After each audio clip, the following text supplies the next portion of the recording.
Juarez, and I migrated to the United States after high school.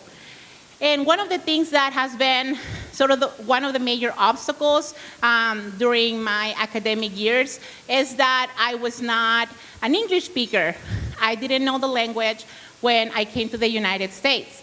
So I had to go to English as a second learning school for a number of years before I was able to enroll in college and then move on to, a bachelor's degree and graduate school and so forth.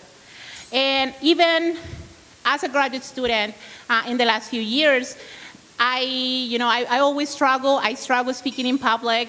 I still struggle feeling confident enough in my English abilities. But I think one thing that I've learned is that I won't let that stop me from, achieving my goals.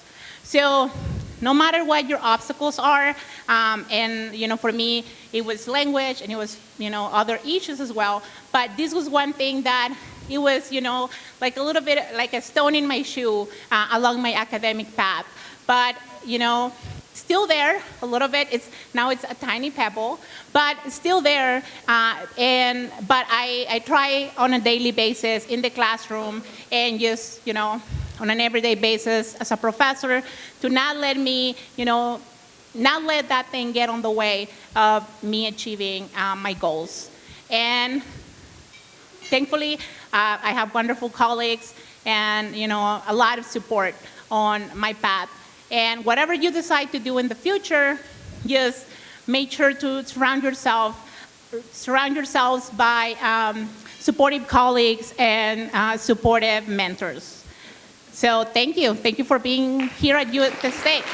I do have to say, it is so beautiful to just look across this room and just see so many beautiful Latino faces and all this just potential that's out there and all the hope. And I just kind of have a little flashback to my little brown face back in Battle Creek, Michigan, being part of these kinds of things too. And so I'm having kind of this weird sort of full circle moment where I was listening to people like me back in the day. And so it's really special to be here today. So my mother's from Reynosa, Mexico. My father's from Donna, Texas. But I was born and raised in Battle Creek, Michigan. So I tell people that I'm a Michicana. And the oldest of three. And as I said, the first one in my family to go to college. And one of the things that I want to be able to share about that is that sometimes it can feel like a really lonely path, because sometimes your family doesn't quite understand why you like the things that you like. I was telling my companions here at the table that I've just always been a nerd. When my cousins were out kind of doing sort of the party things, I was, in musicals, and I was in debate, and I did the forensics team, and I was just sort of I was just a nerdy kid, and I loved books. Oh my goodness! And my dream was to eventually, because I would keep going to all my teachers' offices, and then when I went to college, I would go to my professors' offices. And one of the things that I saw that they would have is this wall of books.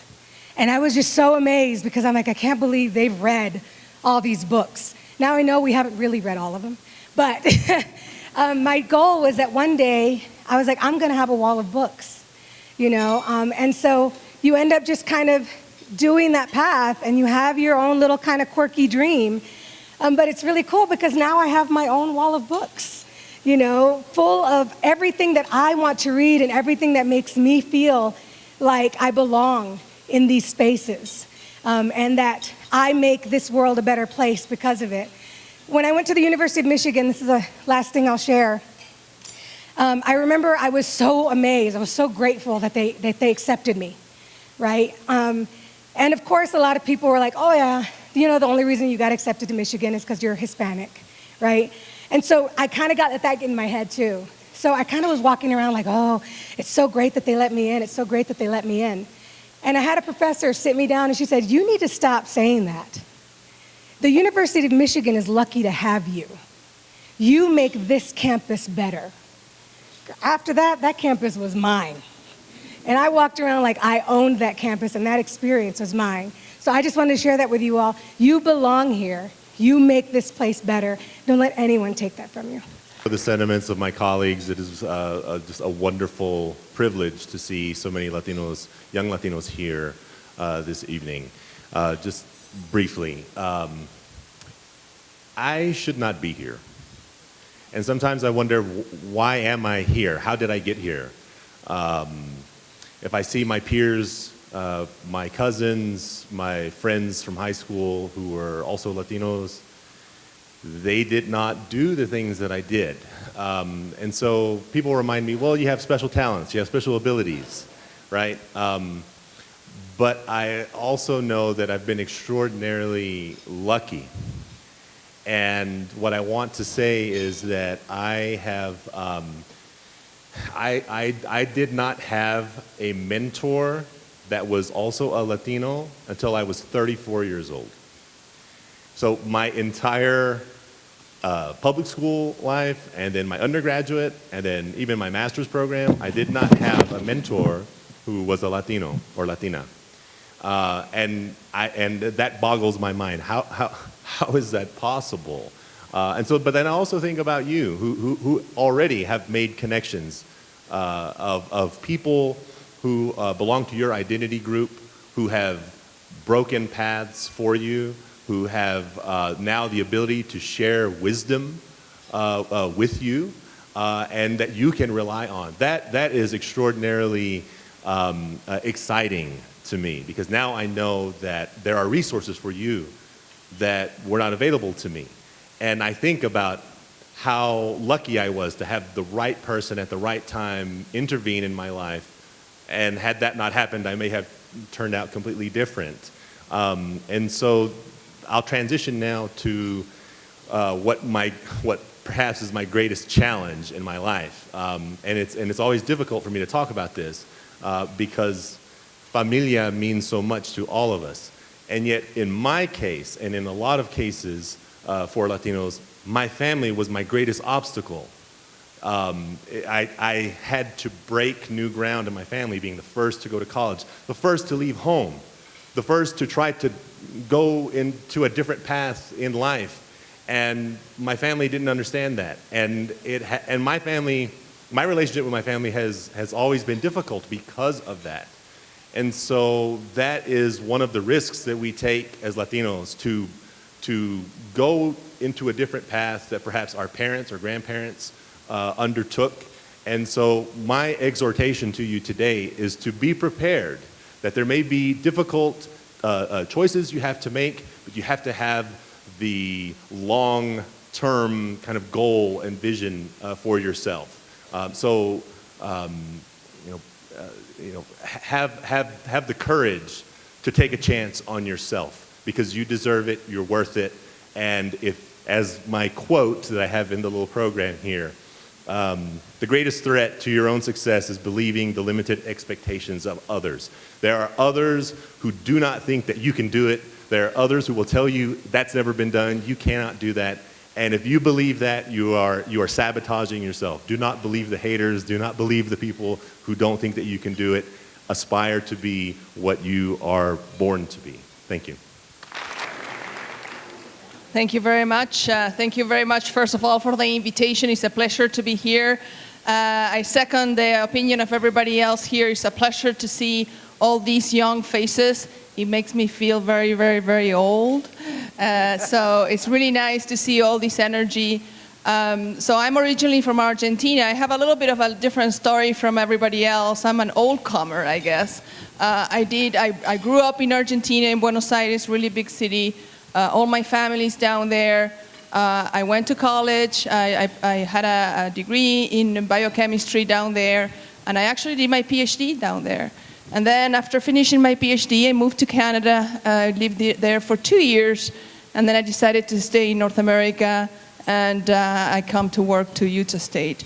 So my journey is a little bit different, and perhaps the advice that I have for all of you is to follow your dreams.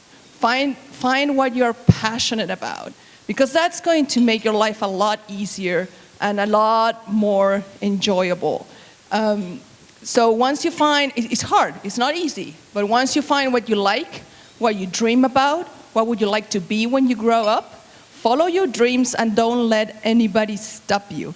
Don't let anybody tell you that you cannot do it because of your gender, because of your race, because of your color, because of anything. I had people telling me that I was not deserving of being here because I went to college in Argentina. Like, they didn't even say Argentina. They said South America. You don't know what you're talking about. And I didn't let them do that, right? So follow your dreams. Don't let anybody step on you, and really know what you want, and nobody really can stop you. Thank you. Buenas noches, familia. Buenas noches, familia. My name is Crescencio Lopez Gonzalez. I came to the United States when I was 16 years old. My dad, mi papá, he never went to school. And my mother, only a sixth grade education. I'm the second oldest of 8 siblings. And coming to the United States was difficult. It took me about a week by train to get to Tijuana. That's where I crossed the border with another friend who about a month ago was deported back to Tanganguato, my town. So I came to the United States to work in the fields, and I did. I took ESL classes at night, and I began taking classes at the high school there locally. I was always embarrassed to show who I was in high school. Girls didn't want to go out with me because I was a farm worker. And for a long time, I was embarrassed to tell people that I was a farm worker. But not anymore.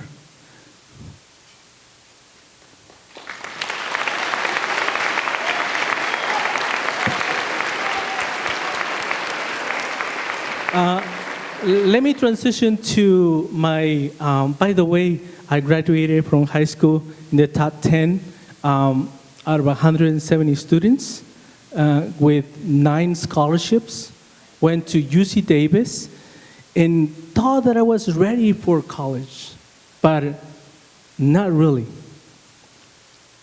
That freshman year, math was the most difficult subject for me. Even though in high school, I was one of the top students in math and competed in math, what I didn't know is that I went to a poor high school that did not prepare me for college. So I had all the ganas and desire to be an engineer, to be a scientist. But I was not prepared for college. So let me, and I was still dressing like a farmer even during that freshman year. But let me just finish telling you that don't be embarrassed of who you are. Don't be embarrassed of where you come from. If you have parents who work lavando platos, if you have parents who were cleaning or taking care of kids, don't be embarrassed. Use that. Use that to your advantage and go and keep going. Muchas gracias. You had to travel weeks and weeks to get here. I was 6 years old. I spent 2 days in a detention center for something I didn't understand. You know, we all have those experiences. We're similar. And here I am, trying to make it. These guys are examples for me because, it can be embarrassing. I grew up picking berries until I was 18 years old and had to go to school and church with hands that were black from black caps. And it was embarrassing, but here we are. And when I think about what the biggest challenge of my life is, see, I didn't get to be a good high school student. I graduated, as my little intro says, a super senior. And I don't know if you know what that is, but that means I went to high school 5 years. And all that wrestling accomplishment, all the friends I had, they did not matter that 5th year. They're all gone. And Andy, if you were to go to my high school and say, hey, you guys know Andy? Who's Andy? You say, you know the super senior? Oh, we all know the super senior. That was my identity. And so going from, like it says, a 1.6 GPA to thinking about college. You don't think about college. My parents didn't think about college. They thought, well, you can pick berries. You were smart enough to work in framing only for 5 days, and then I cut myself with a skill saw. I can't even do that, right? So, college isn't something you think about. But here's what I would tell you. Find what motivates you intrinsically. There was a time in which I went to college to prove people wrong, because I wanted to show that, yeah, I can do it. My mom, 4th grade in Mexico. My dad, 3rd grade in Mexico. I also the first one to go there. My sister dropped out of high school. She still doesn't have a GED or nothing. And I wanted to prove these voices wrong. But here's the problem with that. Those voices, sometimes they go away. Even if I used to want to go to college to give my brother an example. And now he is in college. That's great for him. But you know what? He might stop caring about college. My parents might stop caring about my success. People come and go. Emotions come and go. But if I can find the big picture of why I'm going to do things, why do I really care to be here? So I did that for myself. I sat there and I thought, why go to school? Why try to educate myself? I study human development and family studies, even though I started in IT. Why? Why? The money isn't, that's not the option, that's not the reason. I'm here because I believe that with sufficient training, with sufficient education, I can use my past, I can use my current talents and skills and those that I hope to develop to help people. And you know what? I would like to speak, as much as I like speaking to you guys I hear are the leaders, and that's great. I want to speak to me. I want to speak to the guy who never, ever would have been invited to be here because I didn't pass a single class, with the exception of PE and team sports, until my first senior year, right? And no one speaks to that guy. No one applauds that guy, but we need it just as bad. So find what motivates you. You, not even your spouse, not even your mom, not even the naysayers. Find what motivates you, and that will endure. And that's my advice to you guys. I'm really honored to have the opportunity to speak to you for a few minutes. I was born in Tampico, Tamaulipas, and I was raised in Saltillo, Coahuila. My father is from Monterrey, Nuevo León, and I grew up in Mexico till I was 16, and then my family moved to Utah when I was a junior in high school. But we spoke English in the home because my mother is Native American from North Carolina. So although I experienced culture shock and I missed Mexico terribly, I didn't struggle with migrating because I came as a citizen, but through no effort of my own, just because my mother happened to have been born in the United States and lived here for 5 years prior to my birth. So according to the US government, I was born a citizen too.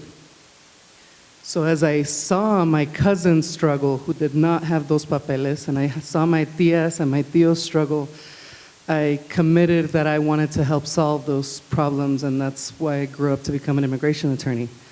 I almost gave up after the first semester grades came out of law school. And it's because school had always come easily to me, but unlike many of you that I talked to today in those mock interviews, I never took an AP class. I never pushed myself. I don't like doing things that are hard. And as a result, I kind of coasted through high school. I came here 4.0 the semesters I was there, coasted through college until all of a sudden at law school, I was surrounded by everyone was better than average.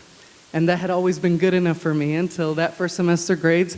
Not only do they give you your grades, but they have to officially tell you you are in the bottom 50% of the class, which I already knew when I saw the numbers. I was pretty decent at math, but they still wanted to add that. They still needed to pit us against each other so that we would fight for that top 10%, top 20%, top 30, top 40, top 50. And once you're in the bottom 50, they don't even let you know what percentile you met. So I went to the Dean of Admissions, who I was lucky enough was Latino, and it was Carl Hernandez, and he's the one who had convinced me that somehow, through a law degree, I could help. And I told him, I'm done. He's like, what do you mean I'm done? I'm like, I just saw my grades. I don't belong here. I'll just figure something else out. And he told me something that changed my life. He said, you'll be successful as an attorney if you're a people person and a problem solver. These grades will not matter. They'll matter if you want to work at a corporate law firm and, work 90-hour weeks. Yes, it'll matter. But eventually, as long as you have that papel, as long as you have that diploma, down the road, nobody cares. Nobody cares that I was bottom 50% of the class. What they care about is that I can speak their language, that I can empathize with them. I know their music, I know their humor, I know their culture, I know their families, and I can sit with them and I can weep with them when they tell me their stories, when they tell me about their deported fathers and how they can get them back. So that's where my people skills come in. And then through my ability, my skills, I can help solve their problems. Not all of them, we all know who's president. But I can solve most of them. And I am so grateful for that Latino who kept me in law school so that I can keep solving problems. Thank you. My name is Fili. I'm an attorney. I went to law school with Jen Fuentes, and we work at the same law firm. One of the unique experiences I've had was I also danced in the same group and performed in the same group that Jen did. And that Burton's sister did in Laymanite Generation. It's called Living Legends now at Brigham Young University. And we traveled a lot. On one of my tours, we went to South America, and we went to Argentina, we went to Paraguay, Uruguay, and we were often in front of youth just like you guys. But there was a big difference in the majority of these groups that they didn't have a lot of what you have here. And I know that some of you have struggled and have worked really hard to get here, and you will continue to work hard to get where you need to. But some of these students and youth in these other countries, they don't have those opportunities. And when we were performing, we would tell them afterward that they could do the same things that we did, that in the future we weren't dancers by profession. We had future attorneys, future doctors, future teachers, but they couldn't dream the way you guys can dream because they didn't know how to get there. And so this is such an amazing opportunity here. When we heard about Latinos in Action, we were really excited to be involved and to come and participate with you. You represent the hope and dreams of so many people. If there's something that I could tell you that I hope you can take away from tonight is to never be afraid, to take every opportunity, even if you don't think that you might qualify or that you might not have the skills to do it, just do it. And you never know where you'll end up. It's why I'm here today. It's why I ended up in law school. It took me some time to get there, but now we have a growing practice, and we're able to help and return the favor to our people. So thanks for having us, and have a great evening. Thank you. I actually do marketing and public relations with Bighorn Law. And let me tell you, I was absolutely excited and elated when I saw that there was a Latino in Actions and what you guys do. Say a little bit about myself. I grew up in New Jersey, and my family, I'm one of the first generation to go to college. Still am, from both sides of the family. And it was hard for me to go to college because no one ever had that conversation with me as far as what do you want to do when you grow up. I had no idea there was a college. And when I did, I didn't always think I had the grades, and I didn't. And I'd always do bad in school. I thought I did bad. And I went to the university by myself, to a place I never knew, and no one else was there at BYU, Idaho. And I was the first in my friends to leave. And it was scary. And I would take classes, and I would take English classes. This is one of my experienced guys. And take English classes, and I would always fail English, and I had no idea why. And finally, my second year in college, I was like, I don't know what to do. And I was walking in the library, and I saw, take a test of how well you read. And I tested it out, and I was reading at a 3rd grade level. And no one caught that. No one told me I was anything. I slipped through the cracks. But I was able to get myself up and learn, and I took this course, and I just did everything I could because I wanted to graduate. I wanted to make my mom proud. She has been, she was, not a farmer, but she was always cleaning offices, and that's what she did. And I wanted to make her proud. I wanted to make my parents proud. And one thing, guys, it's just for me, what I always think is, ask for help. Just ask for help. And people are willing to help you. But no one knows what your needs are until you guys ask for it. So just ask it.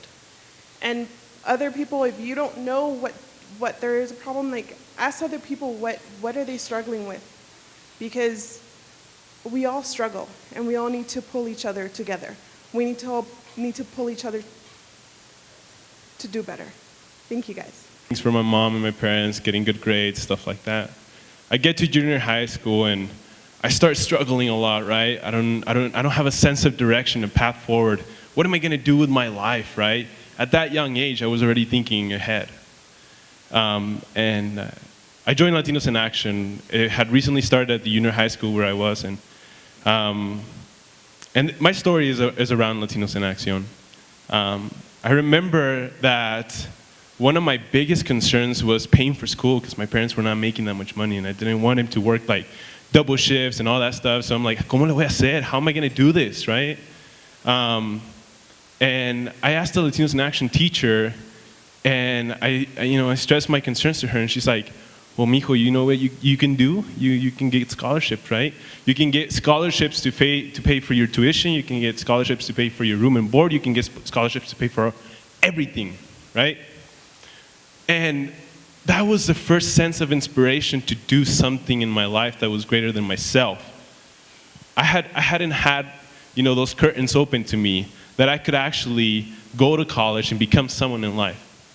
Fast forward to high school, I'm sitting in front with Jose Enriquez, and he's coaching me because I had applied for a scholarship that was granted only to 200 students out of 4,000, and I was a semifinalist. And the second round, to become a finalist, it was a process through going and doing an interview, right? And Jose's sitting there with me, and he's like, mijo, you know what? I know you can do this. You've proved to me that you can do this. I know your family. I know you. You've been in Latinos in Action for a really long time. You've demonstrated service, leadership, et cetera, et cetera, et cetera. And I know you can. And I know every single one of you can do the same, right? We can all achieve our dreams and goals that we have in life. I go into that interview, and they ask me all the questions, and it's just, it's flowing, it's natural. I had practiced enough with Latinos in Action teachers, with Jose Enriquez. I was in there, and guess what? I even danced a little bit of bachata. I'm like, I can do this as well. And they loved it because I represented my culture, right? I represented who I was, and I told them, I put it on the table, this is what I want in life. I want to go to the University of Utah. I want to study psychology. Right? I go, I graduate, and now I'm working at Goldman Sachs, and I'm like, well, what's next? What's next?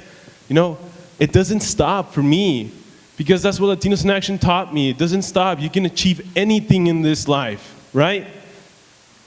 And I raised my hand. I'm like, well, I think I want to do a master's, right? Latinos in Action got involved again. I recently graduated with my master's. And so did my sister.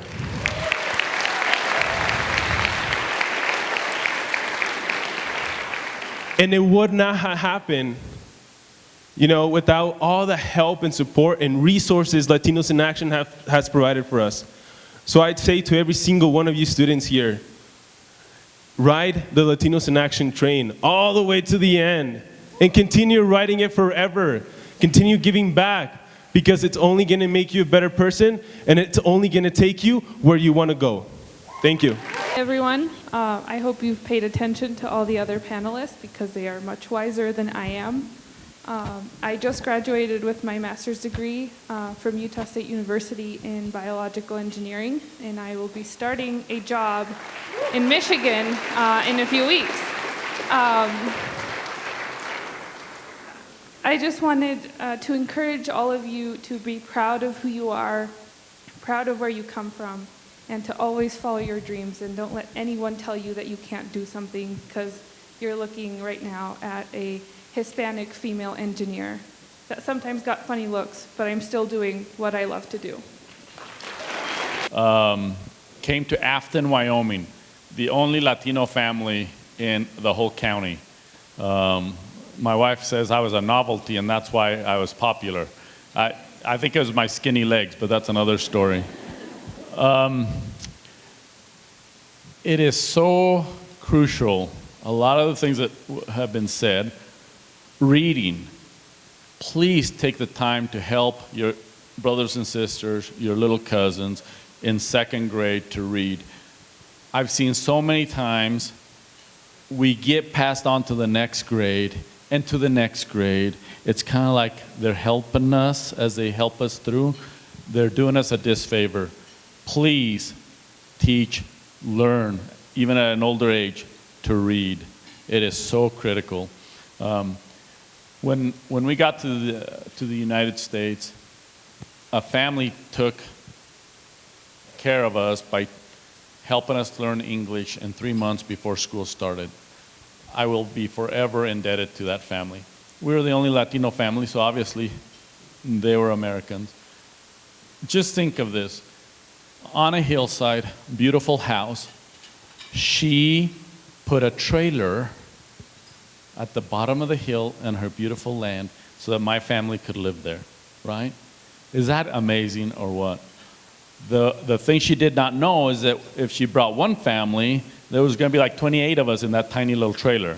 And she put up with it, and it was amazing. We all have these kind of stories. We all have those people that help us. And then we all have those people that say things that motivate us. Somebody was saying that there's a critical time when you have to make a decision. Something was said, something was done, where you decide, this is going to be that piece in my life that changed my life forever. Mine was, a teacher told me, I was so excited. I got like a 79 or an 89. I don't even remember what score. But to me, it was amazing. Teacher looks at me, dead serious, and says, that's pretty good for a Mexican. Yeah. That was a defining moment in my life when I said, no, I will compete with all of these kids and I will win. What's going to carry you on to your success? Doesn't matter what. I went around the table here with these great mentors or counselors. I don't know what you guys were, but what unique characteristics of these students. What an amazing future we have. In my line, I want to see all of you be future leaders in your respective fields. Go to college, get higher education, be successful in whatever you do. We need Latino leaders. We want you, after you get your degrees, after you've helped your families, help others in your community, please. Be mayors, be legislators. We need that. That's the only way we can really make changes. Have you seen all these doctors in this room? It's amazing. Good buddy of mine right there. I mean, I'm so proud, you know, I'm so proud of you guys. I've been lucky enough in the business industry to do well, and I give back. We together as a community gave 38 scholarships, over $120,000 between the university, Bridgerland, business owners in our valley. Do that for other people. Do that for other Latinos. And I think I went way over, so I apologize. But anyways, you guys are amazing. Have a great night. Have a great future.